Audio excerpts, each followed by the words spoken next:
Hi, I'm Rabbi David Orlofsky, and I am a world-famous speaker. It's ironic that a lot of people have never heard of me because I'm so famous, and I often have to tell people who I am because they don't know how famous I am. But I have traveled the world, and I have spoken around from Australia to South Africa to England, North America. You may have noticed mostly English-speaking countries because I only speak one language, and that's English. So I'm coming to you actually from my home in Yerushalayim, in Jerusalem. And I've experienced something dramatic, and that is something called technology. I will be the first to admit I don't know what that means. I don't know what technology is. I am one of the least technical savvy people around. Yeah, but Baruch Hashem, there are nice people who come and help me with these things. But somebody showed me recently that one of my shiurim that I gave was put up on the internet and had tens of thousands of views. Tens of thousands of people are listening to my shiur. And this taught me two things. One is there are a lot of people out there who really want to hear me. And the second thing is that I'm got to be some way I can make money off of this. So anyway, there's this thing called a podcast. Yeah, if you're watching this, then you probably know what that means. I really don't. I've never really listened to a podcast. But evidently there are people who, while they're going about their daily life, are listening to speakers, classes, shiurim, technical groups, all kinds of different things that allow people to have this access. And I thought to myself, I've met a lot of people who tell me, I've seen your videos on the internet. Why aren't there more of them? And the answer is because those videos are because people actually hired me and paid me money to give a lecture in their town. Somebody filmed it and put it up on the internet. So I said, if you want more of those, tell somebody in your community to hire me so that I'll come and speak and we'll put another class up on the internet. So that's my, by the way, my chosen approach. Rabbi@rabbiorlofsky.com. That's the email address you're looking for. But then I thought, there is something beyond a Torah class. There's something beyond the shiur. There's something beyond that formal presentation. And I have this impression, and again, bear in mind, I have no idea what I'm talking about. But I have in mind that's probably what some of these podcasts are.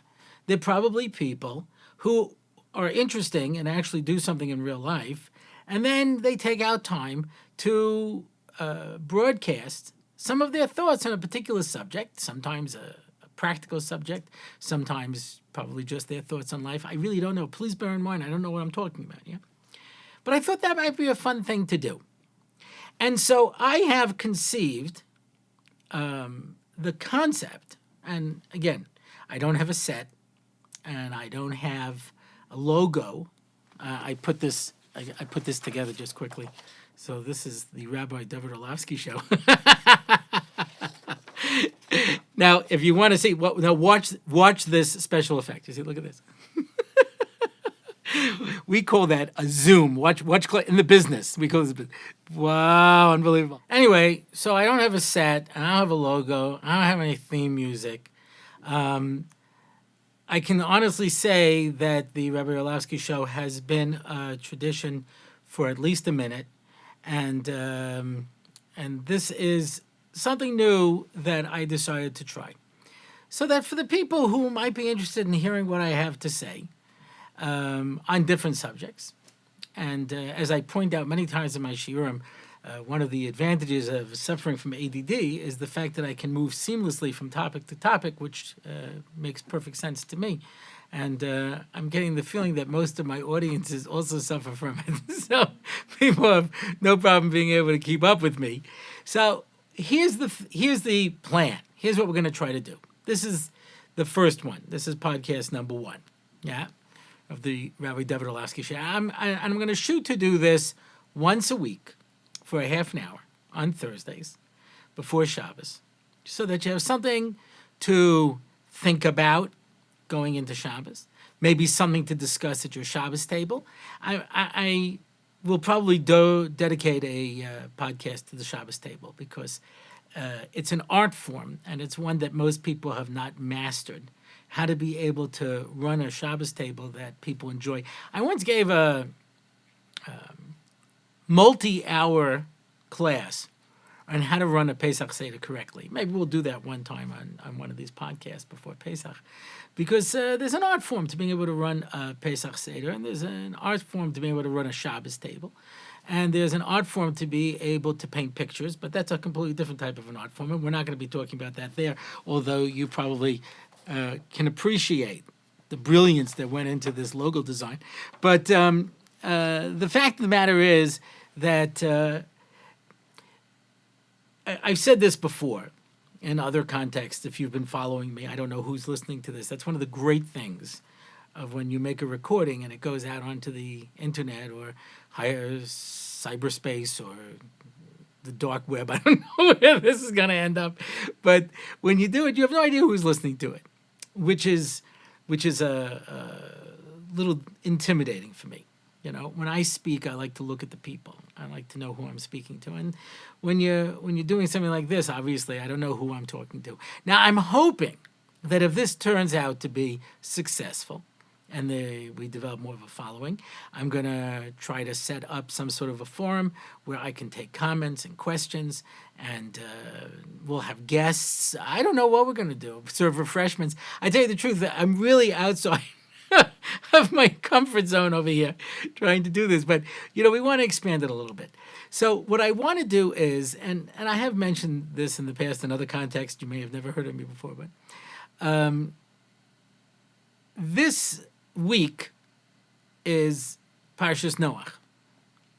It's not because we happen to be up to this section of the Torah and we're reading it now. It's been set up in such a way that the meaning of this week can be found inside of Parshas Noach, if you understand it, if you look for it. And there are many examples I can bring of this from a historical context, where something happened during that week and they saw it in the parsha. Sometimes that's just because people have no idea of, enough Jewish background to figure out where things go. When Ariel Sharon decided to throw all of the Jews out of Gaza, he picked a date on the English calendar without any particular consideration. It turned out it was Tisha B'Av. Now, if you're going to exile thousands of Jews, Tisha B'Av is the wrong day to choose to do that. So when somebody pointed it out to him, he moved the date. But, there's events that take place. And the parasha captures the essence of that week. So what I'm going to try to do, and like I say, I have no script, I have no writers. I'm really, this is something raw and organic. Yeah. So what we want to try to do is take an idea from the parasha and then try to talk about it and see where we can put it into perspective. Okay, so this week is Parshas Noach. I assume that if you're watching this podcast, you are probably familiar with the story of Noah and the ark. Yeah, not everybody is. When I was running the Long Island region of NCSY, we had, at one point different classes before Rosh Hashanah where we were discussing the psukim, the verses in Musaf of Rosh Hashanah, and learning it with small groups of the participants. And they came to the pasuk V'yizka Elokim es Noach. One of the participants said, "Who's that?" And the advisor who was running the group said enthusiastically, there was a big flood. It rained for 40 days and 40 nights, and the entire world was covered with water. And God came to this guy called Noah and told him to build a big boat and take 2 of every animal in it, and that's where all of mankind survived. This girl looked at her and said, "And you believe that?" Now, if you've grown up with it, you don't have to really stop to think about it so much. It's become part of your sense of reality. When you start to question it, you have to stop and think about it. So we're presented with the story of Noach and the Mabul, and there's the Mabul is of course the flood, the worldwide flood that covered the entire earth. I'm not getting into the scientific discussion. Is there evidence of a worldwide flood or a localized? I don't care. I really don't care. I'm starting with an assumption, and that is there's this book called the Torah, and it has been passed down through generations faithfully, and along with an explanation that was codified in the Talmud and the Medrash. And that's my starting point. You don't have to agree with me. When I teach, I always like to point out this is a value-free zone. I don't care what you believe. I'm not trying to change anybody's belief. I think that there's a value to the free and open exchange of ideas. But that doesn't mean there are no axioms. That doesn't mean that we don't start with certain assumptions, right? You work with the assumption that your senses work, although it's not necessarily true. You could be hallucinating that this is actually taking place. I used to teach in seminary, and I would say, do you know anything for sure? And a girl would say, well, I know that I'm an 18-year-old girl in a class in Jerusalem. And I said, no, you're not. You're a 45-year-old man in Kansas. You lost your mind. You had a breakdown. You're hallucinating. You're right now in a mental institution. Yeah. So as the sports writer Damian Runyon, paraphrasing a verse in Tehillim in Psalms once said, the race may not always go to the swift, nor the battle to the strong, but that's the way to bet. So do I know 100% that my senses are working and that I'm not insane? No, but that's how I make my decisions, right? So in any discussion, you're going to start with certain axioms and certain assumptions, and the ones that I'm going to be working with, I'm not out to prove anything, just to, if you accept certain assumptions, There are evidently podcasts dedicated to the discussion of a TV series called Game of Thrones, which evidently there is one of those popular TV shows in the world. And evidently a lot of people have no problem accepting all of the assumptions that are in that book series and then discussing it based upon that. When the Harry Potter series was very popular, there were many podcasts discussing Harry Potter and the rules of the wizarding world, if you buy into it. So you don't have to actually believe it's true in order to be able to sit down and discuss it, and that's fine. I always say that. We start with a certain set of assumptions, and I always start with a certain set of assumptions. I assume that there's a God, that he gave the Torah, it's been passed down correctly, and there's a interpretation that has been codified that God gave to Moshe on Mount Sinai and has been passed down. Those are my assumptions, So when we read this story, right, and we read the story of Noah and the ark, right, and the whole story of the Mabul. So there's a few assumptions that I think a person has to start with, right, and that is the following. We Jews don't study history in the sense of history. My friend Rabbi Ari Khan, I think once said it so beautifully. He encapsulated the concept of Maisa Ava Similabonim, wherein events that have happened in the past is a sign for future generations. And he had this beautiful phrase he would use. He would say, Jewish history is Jewish destiny. The point is, we don't study ancient texts for insights into 3,000 years ago. If we're studying something today, it's because it's relevant to our lives. The Gemara in Ksubis, when it's discussing a takona by Ezra, a decree that was made that no longer applies, the Gemara itself asks them, why, if it doesn't apply, why are we learning this? Mada hava hava. I'm not studying history. If I learn anything, if I perform a mitzvah, if I do anything, if I study something today, I have to find relevance for it in my life. And I always repeat this because it's so, I believe it is the bane of Jewish education that people don't appreciate the relevance of things. Okay, we'll talk about that another time. I don't mind. Yeah, but those are all my rules going into this, you know. And like I say, we're going to try to keep this to a half an hour until I decide that this is like real popular, and then I'll talk for an hour. And if that goes well, I'll just keep talking. I really won't stop. There will be a 24-hour Rabbi Orlofsky thing, and you could just the camera can follow me around the house. You can watch me eat supper, you know what I mean, and watch me brush my teeth, which is in itself an experience. But in any event. So let's take a look at Parshas Noach, and there's one thing I want to try to focus on. It's possible for mankind to descend to the point where the world has completely disintegrated. That's what the Mabul teaches us. Where God says, this place has become so filthy, I have to hose it down. You know, there's nothing left here. It's interesting that water, what does water do? You know, fire burns. And when you burn something, so you're really reducing it to its essence, right? If you cook things, it shrinks. The heat shrinks things. And the more that it shrinks, the more, if you think about it, you're making it more concentrated and getting down to the essence. Water dissolves. When you leave things in water, then the whole thing dissolves. It all disintegrates. It dissipates throughout the water. Yeah, it spreads all the way around. There was nothing left to this generation. They disintegrated to the point where there was no hope. There was no hope. And the Medrash. And it's really based on the pasuk itself, based on the verses and the story. That everybody had changed. Not everybody.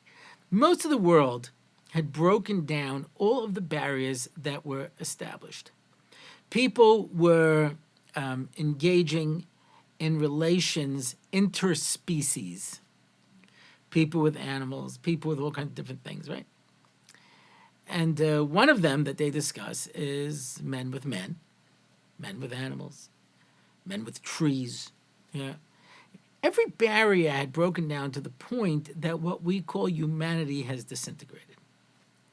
There's a fascinating Rashi that people were quoting in Gemara when it talks about whether or not somebody is suspected of engaging in homosexual relations, and if you have to be worried about it. And Rashi says, but since the flood, the people set up certain minimal laws for themselves. Society has. And one of those is that we did away with homosexuality, bestiality, all of these kind of things. Society did. This is what the sages say. So he says, so how could you see that there are still people who are suspicious of it? And what Rashi writes is, there are people who may engage in these activities, but society will never write a marriage contract on it. Now, you understand why this made it to the news, this Rashi? Because the Supreme Court in the United States paskined that there's no way to outlaw gay marriage. Now, by the way, I understand to a certain extent. I understand. Because everything is based on shared values and shared assumptions. If you don't have shared values, you don't have shared assumptions, there's nothing you can do. People have to agree on a certain set of basic values in order for society to come along. And one of those is, as we see in the Garden of Eden, there was Adam and there was Chava. There was Adam and there was Eve. There was not Adam, Eve, and Bob, right? That's the way it was set up. That's how the world was created. That's how procreation takes place. That's how, for centuries, millennia, people understood what a marriage is. And so in recent years, we have redefined it. Now, God made a promise. There will never be another flood. That doesn't mean there won't be something else bad that comes down the pipeline. You understand? That doesn't mean that there can't be other tragedies. So the question is, if our generation has reached the point where all of the basic assumptions are gone, and all of them are, and by the way, there is a Mishnah in Sota that discusses what's going to happen in the Messianic era, B'Yemosa Mashiach. And basically what it says is every institution is going to disintegrate. There's going to be nothing left. Nothing left, right? I don't want to get into politics, at least not this week. I'm not opposed to it. I just, whether you like Trump or you don't like Trump, whether you like Trump's policies or you don't like Trump's policies, this much is clear. He has changed the definition of the presidency in America forever. And he says so. He says people say he's not presidential. He says this. He says people say I'm not presidential. Who wants to listen to somebody who's presidential? They're boring. Now, forget about whether or not you agree with him, you don't agree with him. This much is clear. This is not the presidency that people used to see. Things have changed dramatically. Robert Caro, who has written so far 4 of his 5-volume biography of Lyndon Johnson, maintains that it was really President Johnson who changed the nature of the presidency, and after that, people lost respect for it. It doesn't make a difference whether it's been an ongoing process or whether it was a short process, but there was a certain chashivas that went with being the president that doesn't exist anymore. And it says children won't respect their parents. Now you understand, for most of world history, it was understood there are parents and there are children, and the parents tell the children what to do. And that's why if you read any of the traditional books on chinuch, on Jewish education, they all say the same thing. How the best way is to educate your child. But the assumption is that there is a child and there is a parent, and that relationship is immutable. Today it's not true. Today I have students who tell me, I don't owe my parents anything. They owe me. They chose to bring me into this world, and so they owe me. Yeah. So, parent-children relationship, gone. Yeah. Marriage, gone. Presidency, gone. Kings, there are no more kings. Yeah. What used to be considered a monarch, interesting, the last European monarchs, real monarchs, ended in World War I. That's why a lot of people, Barbara Tuchman, the historian, wrote a book called The Proud Tower, where she basically says that World War I destroyed institutions that had existed for thousands of years. And one of them is monarchy. There's no more real monarchy the way it was. Yeah, the Kaiser in Germany came from the name Caesar. The Tsar in Russia came from the name Caesar.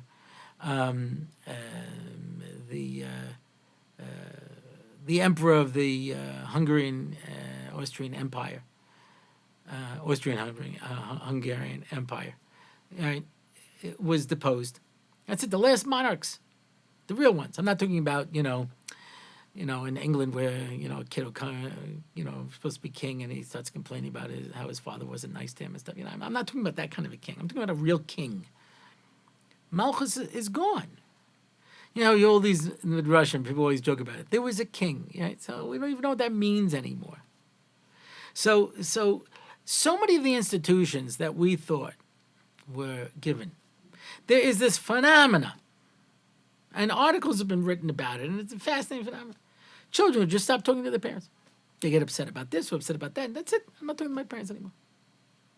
Kibbut of Name is one of the top 10 commandments of all time. You understand? No, I'm not going to talk to my parents. I won't let my children see their grandparents, And evidently this is written up in Jewish publications and discussions about this and how can this be, and rabbis and psychologists and everybody's trying to work out this phenomena. It's because everything is deteriorating. Everything is melting. That's what happened in the Mabul. Everything dissolved.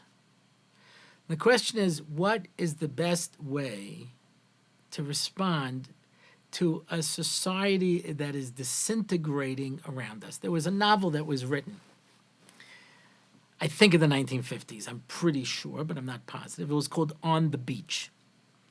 And it explored the following concept. There was a nuclear war between Russia and the United States, and the radiation destroyed most life on Earth. And this radiation cloud is traveling southwards. And so the book takes place in Australia, where basically they realize mankind is going to end. This is the end. What do you do when you know that the end is near, quite literally? And that's the end. Some people said maybe we should go down to New Zealand. We'll last a little longer. But it was facing the inevitable. So how do you react to that? What do you do? So the thing that so many people say is, how do you survive the Mabul? You build a teva. You build yourself an ark. And you insulate yourself on this ark. Now, for years, Bilam says about the Jewish people, they are a nation that dwells alone. Rashi says nobody celebrates with us. When they celebrate, they don't invite us. You know, we're a nation that lives alone. And that has been the lot for most of Jewish history. Is that even possible today? If you're watching this, right, you obviously didn't come to hear me at a shir, right? You're using the internet or something like it, I suppose, to be able to follow this. You can't build walls big enough. I know a couple of yeshivas that actually did this. They put cell phone blockers on top of their base measures, so the cell phones don't work. You know, they try to create a dead zone. I've been asked over the years to start either a yeshiva or a seminary, and I said I'd be happy to do it, but nobody would come because I wouldn't allow phones. They said, you mean smartphones? Not smartphones, not dumb phones, not any phones. I'd have pay phones up at the wall that you could use during your free time. Because we've become enslaved to technology. Enslaved. Rabbi Dr. Avraham J. Twersky said that when Moshe Rabbeinu came to announce the Geula in Mitzrayim, it says they didn't listen to him. Mikoitze ruach me'avoda kosha. Shortness of spirit and the hard work. And said Rabbi Twersky, and if Mashiach came today, he'd find the same exact situation. Because we're overwhelmed. We're so busy. How do you turn it off? They wrote about this several years ago, about a phenomena that they call half Shabbos. There are people who can't stop texting. I understand that because they did a study and they found they took 1,000 college students off of their technology, not Jews, from around the world. And they suffered the same withdrawal symptoms as a person coming off of cocaine. So the question is, can you still build an ark? Maybe you put a cell phone block on the top. Is there any way to keep out the water? Any way to keep out society? So I'm not offering a solution. I don't know if there is a solution. We're living in a generation which is witnessing a disintegration of everything that society cherished. Morality, marriage, parents, basic decency. Everything's disintegrating. And I don't know, can the Jewish community put up walls large enough to be able to keep out the water? To be able to keep out what's out there? Major Chanach that I know in the Beis Yaakov said to me, by the time they get around to answering a technology, it's already morphed 4 different generations further. Things keep changing. We don't know where it's going to go. We don't know what's going to happen. You can't lock out these ideas. So how do we confront it? How do we bring up a family with Kedusha v'Tara, with purity and with holiness today? When people are being exposed to all of the terrible things and society itself is disintegrating. So these are all issues I want to talk about. We'll talk about them more because these are all pet peeves for me, and I don't really have a forum anymore. I don't teach really. I travel around and I do speak, But this is the only soapbox I have. This is the only opportunity I have to be able to share my concerns and my thoughts, possibly solutions. And if you found this interesting, so we're going to set up a channel. We're going to ask you to subscribe so you know. Like I said, I'm going to try to do this every week. But I am notoriously unreliable. Yeah, it's the story of my life. Yeah. Part of it is, because of my ADD. Part of it is that you get old and your memory starts to go. Reminds me about... no, it's not important. But anyway, as we spend this time together, this is it. You are going to be my online community. And who knows, maybe one day we'll meet in person. And you'll say to me, I've really followed your talks. I call them talks rather than shiurim. I followed your talks. I followed your ideas. I found them fascinating. Here's a check. No, I'm just kidding. But, a sharing of ideas, an opportunity to talk. And if you found this interesting, maybe it's something you want to discuss at your Shabbos table. Maybe this is something that's an idea that you talk together with your friends, Maybe for the men when they're sitting in the mikveh, and they're looking for something to talk about. That's a phenomena all by itself. That deserves a whole podcast.